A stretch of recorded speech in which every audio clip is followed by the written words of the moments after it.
بسم الله الرحمن الرحيم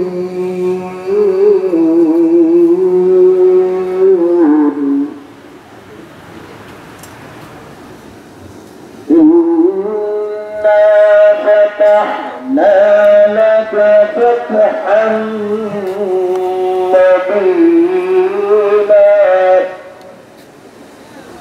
ليغفر لك الله ما تقدم من ذنبك وما تأخر ويتم نعمته عليك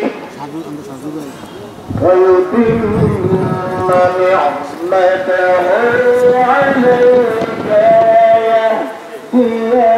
صراطا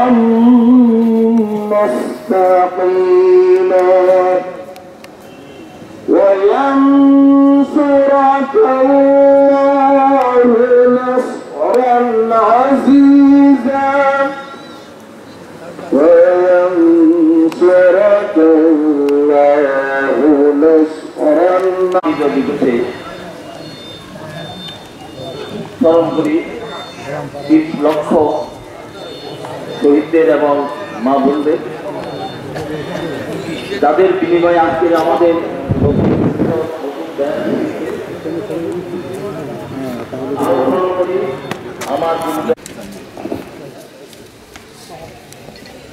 আমরা দেখতে পাচ্ছি আমাদের বীর মুক্তিযোদ্ধাদের ফুলের শুভেচ্ছায় সংবর্ধিত করছেন চন্দ্রগড় সুযোগ্য জেলা প্রশাসক জনাব মোহাম্মদ আব্দুল ফয়সাল এবং ফুলের শুভেচ্ছা এবং উপহার তুলে দিচ্ছেন।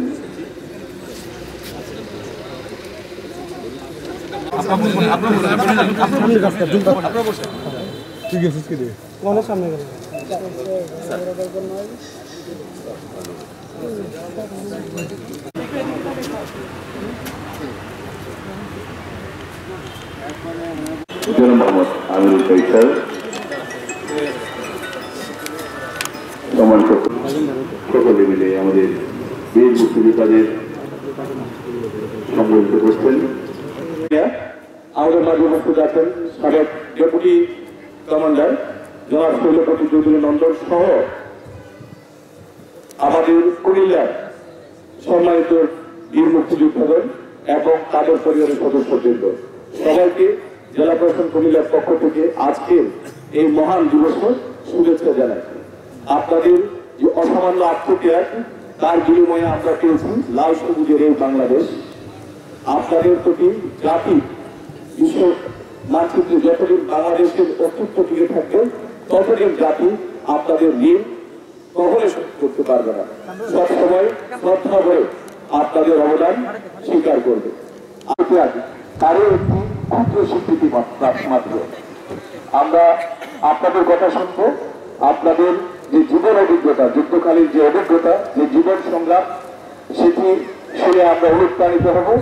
আমরা সকলে মিলে সকল ধরনের ভেদাভেদ, সকল ধরনের বৈষম্য ভুলে গিয়ে আমরা এক হয়ে এই বাংলাদেশ একটি সুন্দর বাংলাদেশ বিনির্মাণের লক্ষ্যে কাজ করে যাব।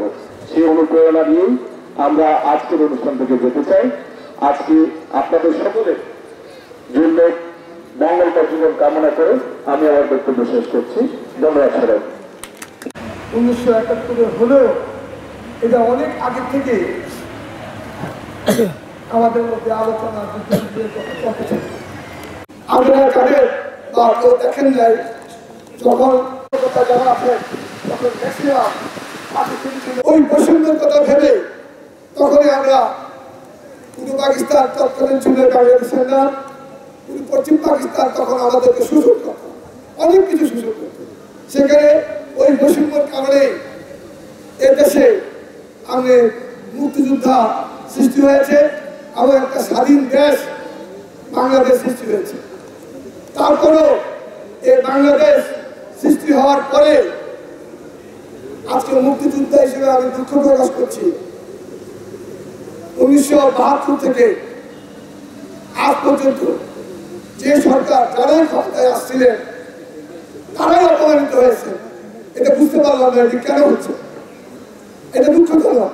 আমরা দেখেন বঙ্গবন্ধু শেখ মুজিবুর রহমান ক্ষমতা আসার পরে তাকে কিল করা হলো, জিয়াউর রহমান ক্ষমতা আসার পরে তাকেও কিল করা হলো, এরশাদ ক্ষমতা আসার পরে বিচারে যখন তার 10 বছর সাজা হয় তখন উনি বলছিলেন 7 বছর দেশের প্রেসিডেন্ট থেকে 10 বছরের জেল হলো। আসেন খালেদা জিয়া, ওনাকে অনেক মামলায় জড়িত করা হয়েছে ক্ষমতাচ্যুত হওয়ার পর। তারপরে আজকে যা দেখতেছেন তাই অবস্থা আমাদের কাছে। আজকে আমাদের ভয় হয় কেন? আমি কিন্তু কখনোই কোনো সরকারি দল করার সুযোগ আছে তা করি না। কেন করি নাই? আমাকে যদি কোনো ভয় হতো যে দেশটা স্বাধীন করেছি, এদেশের কৃষক, শ্রমিক, মজুর, মেহনতি মানুষের মঙ্গল হোক, তাদের যেন ভাত, কাপড়, শিক্ষা ব্যবস্থা, চিকিৎসা এগুলো যেন মানুষ পায়। আমাদের দুর্ভাগ্য, আমাদের বাংলাদেশে 55 বছর হয়ে যাওয়ার পরেও এদেশের মানুষ আমি না খেয়ে থাকে। এদেশের মানুষের সুশিক্ষা এখনো হয় নাই, এদেশের মানুষের চিকিৎসা পায় না।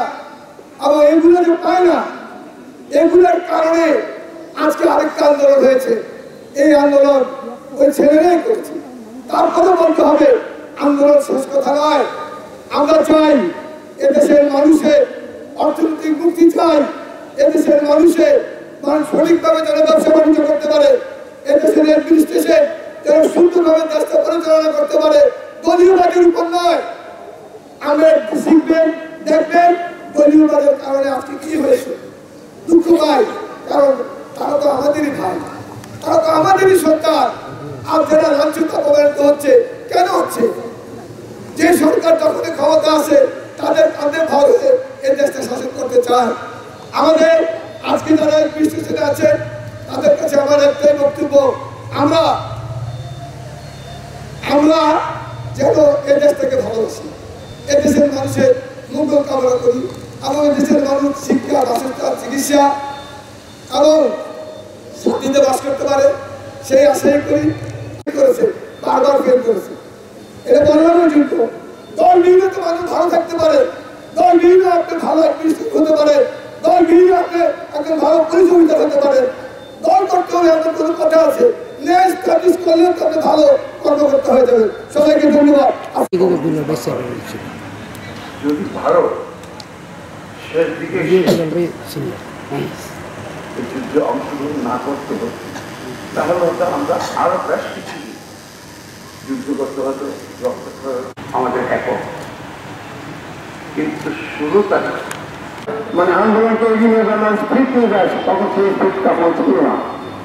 ভাষা শ্রমিকরা এই দেশটাকে স্বাধীনতা দিকে দিয়েছেন, তার তাকে আমরা আগামী প্রজন্মের দেশটাকে স্বাধীন করার জন্য আমরা 70 বছর স্বাধীনতা সংগ্রামে অংশগ্রহণ করেছি। বিশেষ আজকে সংগ্রাম করছে, আন্দোলন করছে, রক্ত করছে বাংলার মাটিতে আবার।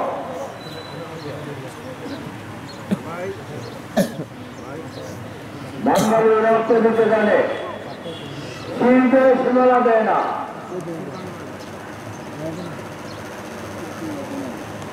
রক্ত যখন যারা আজকে আন্দোলন সংগ্রাম করছেন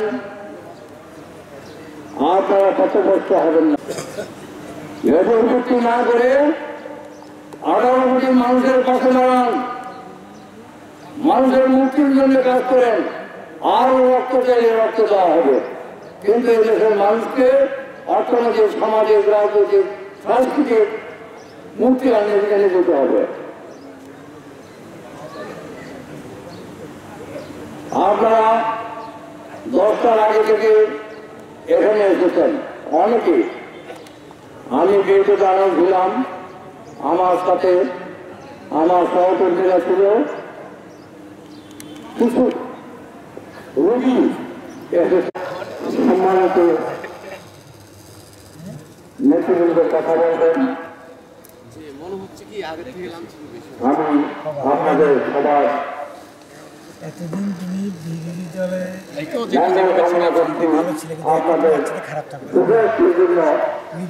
যেন আবারও আসতে পারেন, দেখা হওয়া যাতে এই দিনে কুমিল্লার